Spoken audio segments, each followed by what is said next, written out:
Have you ever wondered why children do not look exactly like their parents, or why some siblings look so different from each other? The answer lies in the process of meiosis, which generates the gametes for reproduction. Meiosis is the process by which haploid cells are produced from a diploid cell.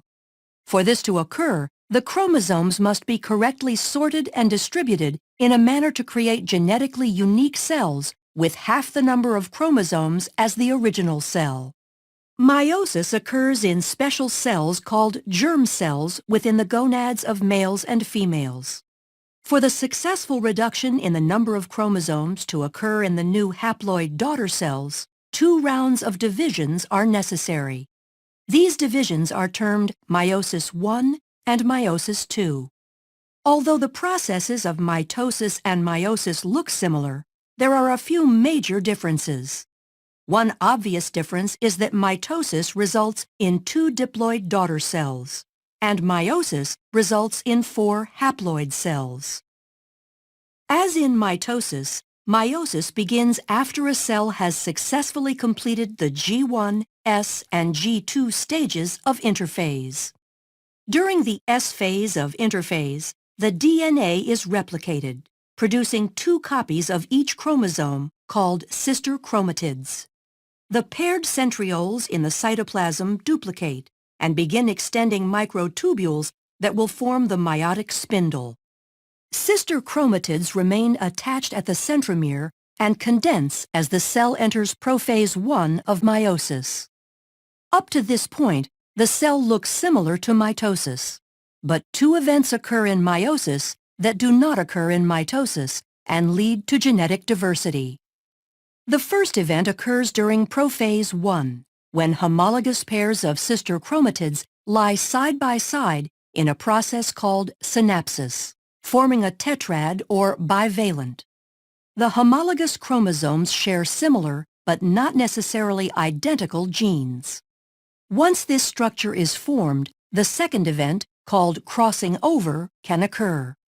During crossing over, a physical exchange between chromosome segments of non-sister chromatids occurs, increasing genetic diversity. Prophase I concludes with the fragmentation of the nuclear envelope as the duplicated centriole pairs move to opposite poles of the cell. As they move, the centrioles extend spindle fibers forming the meiotic spindle. In prometaphase I, with the paired centrioles in place, the meiotic spindle is fully formed. The sister chromatids attach to the spindle fibers by their kinetochores. Here, another key difference between mitosis and meiosis occurs. Because of synapsis and crossing over in meiosis, homologous chromosomes remain aligned, so that a pair of sister chromatids is attached to only one pole by the kinetochore microtubules. In mitosis, each sister chromatid is attached to a spindle fiber. The fibers originate from opposite poles. During metaphase I, bivalents randomly align along the metaphase plate. Due to independent assortment, this alignment is random and adds to genetic diversity. In anaphase I, the homologous chromosomes separate and move toward opposite poles. Meiosis I ends with telophase I, when the chromosomes decondense and the nuclear envelope reforms. Cytokinesis separates the cytoplasmic material, and the 2 daughter cells are separated by a cleavage furrow. Since the final product of meiosis I is 2 haploid cells, meiosis II begins without the chromosomes going through another round of DNA replication. Centrioles again duplicate and begin moving to opposite poles of each cell. In prophase II, the sister chromatids condense while the spindle starts to form as the nuclear envelope disappears.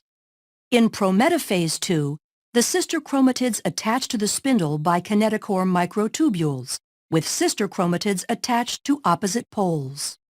The spindle aligns the sister chromatids along the metaphase plate during metaphase II. During anaphase II, sister chromatids separate and individual chromosomes move toward the poles. The entire process ends with telophase II, as the chromosomes decondense and the nuclear envelope reforms. Cytokinesis occurs and cleavage furrows separate the 2 daughter cells into 4 haploid daughter cells. The haploid daughter cells will specialize into gametes, either sperm or egg. These fuse in fertilization to form a zygote, which will grow into a child. The child receives half its chromosomes from its mother and half from its father. Because men and women produce millions of gametes, and the selection of gametes in fertilization is random, this contributes to genetic diversity. This explains why a child isn't identical to either parent. But why aren't siblings identical? The diversity comes from several sources. In prophase 1, non-sister chromatids can exchange DNA through crossing over, increasing the genetic diversity of individual chromatids. In addition to crossing over, in metaphase 1, the pairs of homologous chromosomes align independently along the metaphase plate and sort independently into the daughter cells.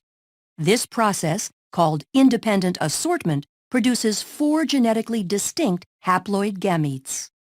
As the total number of chromosomes increases in an organism, the number of genetically distinct gametes increases by 2 to the nth power. This means an organism with n equals 3 can produce 8 unique gametes. For humans where n equals 23, there are 2 to the 23rd power unique gametes formed, or over 1 million different possible combinations. The combination of independent assortment, crossing over, and the random pairing of gametes during sexual reproduction increases genetic diversity and explains why a child will not look exactly like his or her parents or siblings.